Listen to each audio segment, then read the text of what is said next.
Thank you.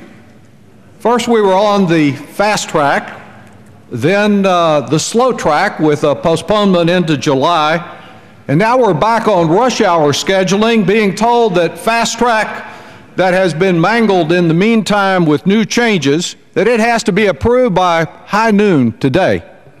Well, railroading this bill through now will deny any opportunity to ensure that our trade policy gets on the right track.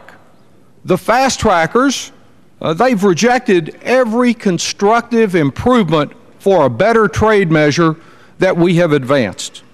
And even these fast trackers, if they're really candid with the American people, there's not a member of this Congress that knows what is in this agreement to the extent that the Vietnamese Politburo does, because so much of it has been secreted.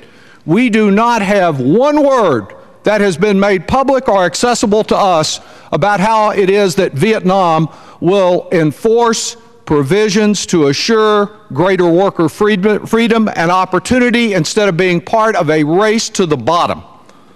What we do know about this fast-track agreement from a recent Canadian ruling is that corporate panels will be empowered to charge taxpayers millions of dollars for the privilege of maintaining public health and safety laws.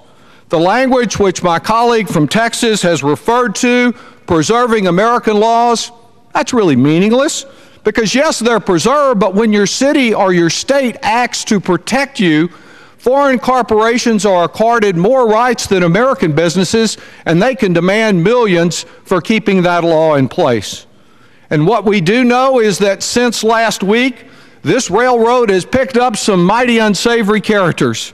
The irony that on this very day that Pope Francis is formally releasing his encyclical on global warming, this railroad has picked up a troubling new provision that would deny any opportunity to address the greatest environmental challenge that this world faces.